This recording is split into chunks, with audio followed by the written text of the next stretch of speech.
Hello friends, स्वागत है आप सभी का एग्जाम प्लेटफॉर्म में। तो आज हम लोग सीटेट दिसंबर 2024 जिसके लिए आज हम लोग प्रीवियस ईयर का पेपर देखेंगे। तो ये पेपर आपका जो है 20 अगस्त 2023 का ऑफलाइन पेपर है और सोशल साइंस का पेपर है। तो आज हम लोग सीडीपी के टोटल 30 क्वेश्चन को देखेंगे।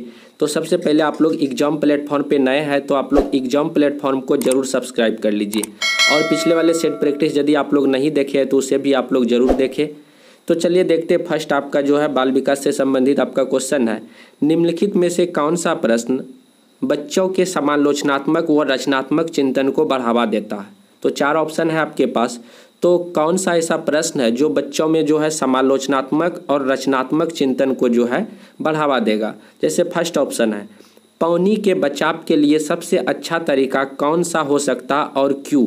देखिए प्रश्न में क्यों है, जब भी प्रश्न में क्यों आपका लग जाए तो वह समझे कि वह प्रश्न निश्चित तौर पे यदि बच्चों में पूछा जाए तो बच्चों में जो है समालोचनात्मक और रचनात्मक चिंतन का जो है डेवलप होगा, यानी कि बढ़ावा मिलेगा। जैसे क्यों में पूछा गया पानी का बचाव के लिए सबसे अच्छा तरीका कौन सा हो सकता और क्यों, तो बच्चों को जो इसके लिए इस सवाल का जो जवाब देने के लिए उसे थिंकिंग करना पड़ेगा, यानी कि इस प्रश्न से जो बच्चों में रचनात्मक को मतलब कि चिंतन का जो क्या होगा बढ़ावा मिलेगा। इसीलिए आपका ऑप्शन नंबर 1 हो जाएगा। उसके बाद देखिए आपका सेकंड नंबर क्वेश्चन है, समालोचनात्मक चिंतन में प्रमाण की क्या भूमिका होती है। तो समालोचनात्मक चिंतन में जो है प्रमाण की क्या भूमिका होती है आपको बताना है। फर्स्ट ऑप्शन है, प्रमाण का तार्किक और सुनियोजित रूप से मूल्यांकन किया जाना चाहिए। तो ये आपका जो है ऑप्शन नंबर 1 ही आपका बिल्कुल राइट आंसर हो जाएगा। प्रमाण का तार्किक और सुनियोजित रूप से मूल्यांकन किया जाना चाहिए, ये ऑप्शन नंबर 1 ही आपका राइट आंसर हो जाएगा। उसके बाद देखिए समावेशी शिक्षा में क्या शामिल है। तो ये बहुत ही अच्छा क्वेश्चन है, आप लोग इसका आंसर कर सकते हैं। तो समावेशी शिक्षा में क्या शामिल है। फर्स्ट ऑप्शन है, सभी शिक्षार्थियों के लिए मानक पाठचर्या। उसके बाद देखिए विद्यार्थियों का उनकी योग्यता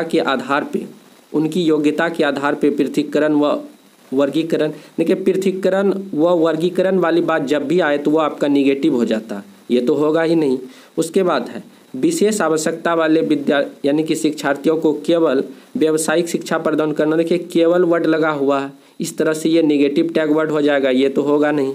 व्यक्तिगत अंतरों की पहचान के परिणाम स्वरूप पाठचर्या में लचीलापन। तो यहाँ पे आपका ऑप्शन नंबर 4 जो है बिल्कुल राइट आंसर हो जाएगा। क्या है, व्यक्तिगत अंतरों की पहचान के परिणाम स्वरूप पाठचर्या में लचीलापन। तो वहाँ पे जो है व्यक्तिगत अंतर पहचानना पड़ेगा कि मतलब कि हर एक बच्चे के जो है अंतर जो है किस तरह के चीज़ें हैं, उस चीज़ को पहचान करके तब उस पाठचर्या में जो है लचीलापन प्रदान करना पड़ेगा ताकि सभी बच्चों में जो है समावेशन हो सके। इसीलिए आपका ऑप्शन नंबर 4 आपका बिल्कुल राइट आंसर है। और कक्ष में जो व्यक्तिगत विभिन्नता होती है उसे आपको पहचानना पड़ेगा एक शिक्षक के रूप में यदि आप कार्य करते हैं, और तभी उस बच्चों में समावेशन हो पाएगा। उसके बाद देखिए आपका क्वेश्चन नंबर 4 है, निम्नलिखित कथनों को पढ़िए तथा सही विकल्प का चयन कीजिए। अभिकथन ए में बोला जा रहा है, बच्चों में संज्ञानात्मक विकास पर भाषा के प्रभाव पर जीन पियाजे और लेव वागोत्स्की के दृष्टिकोण में भिन्नता है। बच्चों के संज्ञानात्मक विकास पर भाषा के प्रभाव पर जीन पियाजे और लेव वागोत्स्की के दृष्टिकोण में क्या है, भिन्नता है। तो ये बात बिल्कुल सही है। उसके बाद देखिए कारण में क्या बोला जा रहा है, खोज अधिगम में शिक्षक अवसर प्रदान करता, सही बात है, और विद्यार्थी स्वयं जानकारी प्राप्त करने के लिए उन्मुख होते हैं, सही बात है। तो यहाँ पे जो है कारण भी सही है, अभिकथन भी सही है, लेकिन कारण आपका जो है अभिकथन का परफेक्ट रूप से जो है व्याख्या जिसका होता है व्याख्या नहीं कर पा रहा। तो यहाँ पे दोनों सही है लेकिन सही व्याख्या नहीं कर पा रहा, तो इसीलिए ऑप्शन नंबर आपका जो है 2 हो जाएगा। दोनों सही है परंतु सही व्याख्या नहीं करता, इसीलिए आपका ऑप्शन नंबर कौन हो जाएगा, ऑप्शन नंबर 2 आपका बिल्कुल राइट आंसर हो जाएगा। उसके बाद देखिए निम्नलिखित में से कौन सा समूह उन विशिष्टताओं का सही ढंग से उल्लेख करता है जो प्रतिभाशाली विद्यार्थियों और कक्षा में अन्य विद्यार्थियों के बीच आमतौर पर भिन्न होते हैं। तो आपको बताना है कि निम्नलिखित में से कौन सा समूह उन विशिष्टताओं का सही ढंग से उल्लेख करता है जो प्रतिभाशाली विद्यार्थियों और कक्षा में अन्य विद्यार्थियों के बीच आमतौर पर भिन्न होते हैं। देखिए समझ की अग्रवर्ती गहनता, उसके बाद है सीखने की तेज गति, समझ के लिए दूसरों पर अधिक निर्भरता, शारीरिक विकास की तेज गति। तो यहाँ पे आपका जो है ए और बी यानी कि ऑप्शन नंबर 4 को आप लोग देखेंगे, जैसे समझ की अग्रवर्ती गहनता और आपका जो है बी में क्या है, सीखने की तेज गति। ये आपका दोनों आपका ऑप्शन नंबर 4 आपका बिल्कुल राइट आंसर हो जाएगा। तो यही तो पूछा जा रहा था कि विद्यार्थियों और कक्षा में अन्य विद्यार्थियों के बीच आमतौर पर भिन्न होते हैं। तो कैसे भिन्न होते हैं, समझ की अग्रवर्ती गहनता और सीखने की तेज गति, ये दोनों बातों पे बच्चे क्या होते हैं, कक्षा कक्ष में एक दूसरे से अलग हो जाते हैं। उसके बाद 6 नंबर क्वेश्चन आपका, श्रवण बाधिता के संदर्भ में निम्नलिखित में से कौन सा कथन सही है। तो श्रवण बाधिता के संदर्भ में निम्नलिखित में से कौन सा कथन सही है आपको बताना। जैसे फर्स्ट ऑप्शन आप लोग पढ़ेंगे, श्रवण बाधिता बच्चे के प्रभावी ढंग से संवाद करने की क्षमता को प्रभावित कर सकती है। बिल्कुल सही बात है। जब बच्चे अच्छे से सुन नहीं पाए, बच्चे के प्रभावी ढंग से संवाद करने की क्षमता क्या कर सकती है, इफेक्ट डाल सकती है, प्रभावित कर सकती है। तो ऑप्शन नंबर 1 को आप लोग टिक करेंगे। उसके बाद आगे आपका क्वेश्चन नंबर 7 है, समावेशन के संदर्भ में पाठचर्या सीखने की अपेक्षाएं डैश में समान है जबकि डैश में वे भिन्न है। तो समावेशन के संदर्भ में पाठचर्या सीखने की अपेक्षा डैश में समान है जबकि डैश में वे भिन्न है। तो आपको बताना कि कौन सा यहाँ पे सही जवाब हो जाएगा। तो यहाँ पे जो है समावेशन के संदर्भ में पाठचर्या सीखने की अपेक्षा समायोजन में समान है जबकि संशोधन में वे क्या हो जाएंगे, भिन्न हो जाएंगे। इसीलिए आप लोग ऑप्शन नंबर 4 को आप लोग टिक करेंगे। उसके बाद है, संरचनावादी सिद्धांतकारों के अनुसार निम्नलिखित में से कौन सा कथन सही नहीं है। तो आपको बताना है, संरचनावादी सिद्धांत के अनुसार निम्नलिखित में से कौन सा कथन सही नहीं होगा। ज्ञान व्यक्तिपरक है, शिक्षार्थी अपने सामाजिक और सांस्कृतिक संदर्भ में ज्ञान की रचना करते हैं, प्रभावी अधिगम सुनिश्चित करने के लिए शिक्षार्थियों को बाहरी रूप से प्रेरित करने की आवश्यकता है, ज्ञान जो है बहुलवादी और बहुविध है। देखिए यहाँ पे ऑप्शन नंबर 3 में एक वर्ड आया है, बाहरी रूप से प्रेरित करने की आवश्यकता है। तो यहाँ से आपका निगेटिव ये जो है पूरा जो है ऑप्शन बन जाता है। देखिए यहाँ पे क्या है, संरचनावादी सिद्धांतकारों के अनुसार निम्नलिखित में से कौन सा कथन सही नहीं है। क्वेश्चन आपका किस में है, क्वेश्चन आपका निगेटिव में है। तो आपका जवाब किस में होगा, जवाब भी आपका निगेटिव में होगा। तो यहाँ पे देखिए शिक्षार्थियों को बाहरी रूप से प्रेरित करने की आवश्यकता, जैसे ही बाहरी रूप से प्रेरित होने की बात आती है तो वो अपने आप में निगेटिव हो जाता है। तो इस तरह से हम लोग को ऑप्शन को पकड़ना है। तो ऑप्शन नंबर 3 आपका जो निगेटिव का भाई निगेटिव यानी कि ऑप्शन नंबर 3 आपका बिल्कुल सही जवाब हो जाएगा। उसके बाद देखिए क्वेश्चन नंबर 9 है आपका, निम्नलिखित में से कौन सा आंतरिक अभिप्रेरणा का उदाहरण है। आंतरिक अभिप्रेरणा क्या होता है, आंतरिक अभिप्रेरणा वह होता है कि जब आपको जो है अपने काम के प्रति वह काम करने में काफ़ी ज़्यादा आनंद हो, किसी की बात मतलब कि कोई आपको कहेगा नहीं कि आप ये काम कीजिए, जब आपका अंतर आत्मा जब मतलब कि बोले कि हमें जो है यह करना चाहिए, यह काम करने से ही मेरा भलाई है, तो वह होता है आंतरिक रूप से अभिप्रेरणा। जैसे आपका जो सीटेट का एग्जाम है, आपको अच्छे नंबर लाना है, ये नहीं कि आपका बड़े भाई बोल रहा है कि आपको अच्छे नंबर लाना ही पड़ेगा, यदि आप अच्छे नंबर लाएंगे तो आपको साइकिल देंगे, आपको जो है बाइक देंगे, आपको जो है मोबाइल खरीद के देंगे। तो वो हो गया बाहरी रूप से मतलब अभिप्रेरित होना। जब आपको खुद लगे कि नहीं हमें जो अच्छा नंबर लाना है, अच्छे मार्क्स से हमें पास करना है, तो वह जो आंतरिक अभिप्रेरणा होता है और आपको जो अपने काम में करने में भी काफ़ी ज़्यादा आनंद लगे, तो वह आंतरिक रूप से अभिप्रेरित होना होता है। तो देखिए यहाँ पे व्यक्तिगत आनंद के लिए एक वाद्य यंत्र बजाना, उसके बाद डांट से बचने के लिए तो निगेटिव हो जाएगा, पुरस्कार राशि के लिए ये तो निगेटिव हो जाएगा, शिक्षकों को प्रभावित करने के लिए परियोजनाओं का पूरा करना ये भी गलत हो जाएगा। ऑप्शन नंबर आपका क्या हो गया, ऑप्शन नंबर 2 आपका बिल्कुल राइट आंसर हो गया। व्यक्तिगत आनंद के लिए एक वाद्य यंत्र बजाना ये आपका जो आंतरिक रूप से अभिप्रेरणा के अंतर्गत आ जाएगा। उसके बाद है आपका 10 नंबर क्वेश्चन है, अभिकथन ए में बोला जा रहा है शिक्षकों को विद्यार्थियों में विशेष जातीय समूह के बारे में रूढ़िवादिता को तोड़ने के लिए कड़ी मेहनत करनी चाहिए। यहाँ पर तो सही बताया जा रहा। उसके बाद देखिए कारण में आपका क्या बोला जा रहा है, शिक्षा का एक प्रमुख उद्देश्य विद्यार्थियों को समालोचनात्मक आत्मचिंतन के लिए प्रोत्साहित करना। तो यहाँ पे ये भी आपका जो है सही है। तो यहाँ पे दोनों आपका जो है सही हो जाएगा और सही व्याख्या भी करता है। तो इसीलिए आपका ऑप्शन नंबर 4 आपका बिल्कुल राइट आंसर हो जाएगा। तो ऑप्शन नंबर 4 को आप लोग टिक।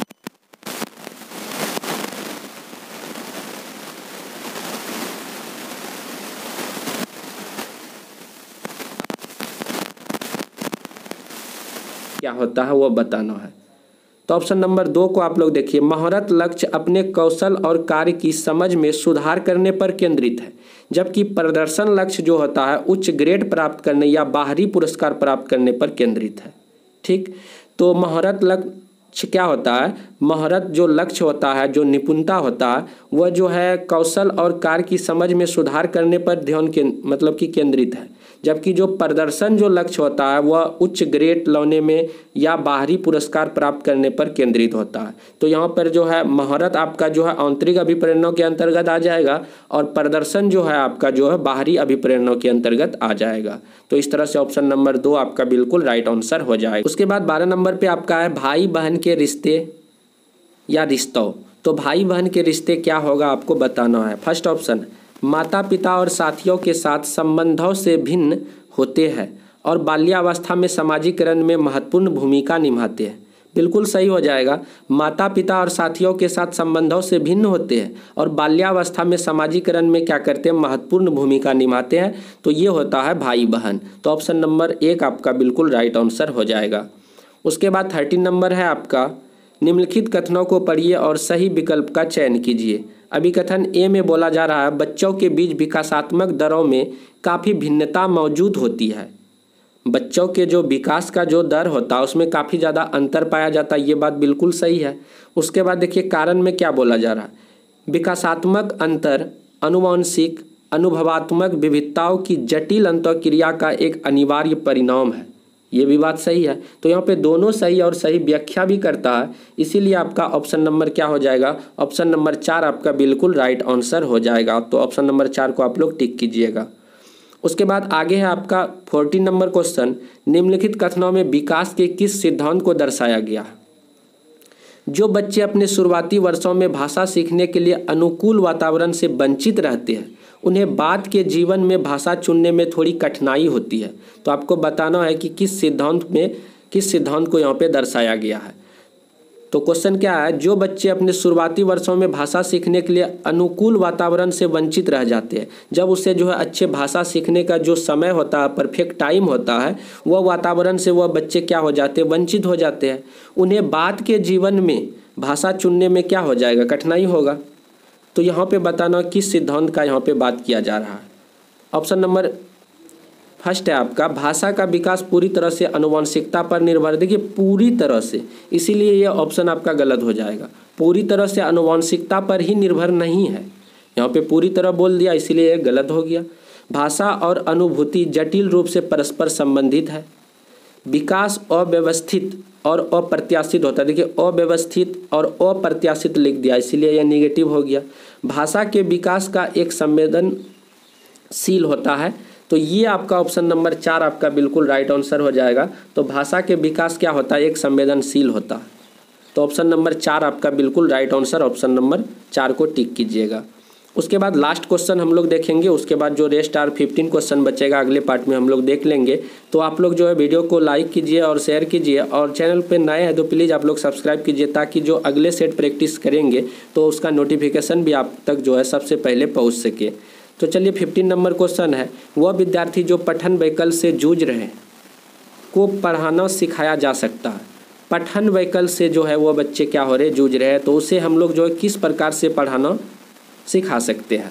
फर्स्ट ऑप्शन, उन्हें कई विकर्षणों में अध्ययन करने के लिए प्रोत्साहित करके, उच्च ग्रेड स्तर के पठन ग्रंथ प्रदान करके। ये तो होगा नहीं। उच्च ग्रेड जो पठन स्तर का जो ग्रंथ होगा, बड़ा बड़ा बुक होगा, वो प्रदान करके क्या हम उसे पठन वैकल्प ठीक कर सकते हैं? बिल्कुल नहीं कर सकते। सुधारात्मक पठन सुनिश्चित करने के लिए सख्त दंड का प्रयोग करना, देखिए उसे हम लोग दंड दे के कभी भी पठन वैकल्प ठीक नहीं कर सकते, ये गलत हो जाएगा। उसके बाद देखिए प्रणालीगत ध्वन्यात्मक प्रशिक्षण के माध्यम से, ये आपका ऑप्शन नंबर 4 आपका बिल्कुल राइट आंसर हो जाएगा। प्रणालीगत ध्वन्यात्मक प्रशिक्षण के माध्यम से उसका पठन वैकल्प यानी कि पढ़ने का जो क्षमता होता है, छोटे छोटे बच्चे जब पढ़ने में मतलब कि हिज्जा सही से नहीं कर पाते हैं, तो उसे जो है लयबद्ध वाला जो कविता होता है, कहानी होता है, वो सारे चीज़ पढ़ा के जो है बच्चे में जो है पठन वैकल्प को हम लोग क्या कर सकते हैं, ठीक कर सकते हैं। तो इस तरह से 15 क्वेश्चन हम लोग कर चुके हैं। रेस्ट 15 क्वेश्चन हम लोग अगले पार्ट में कर। तो चलिए मिलते हैं अगले वीडियो पे। जय हिंद, जय भारत।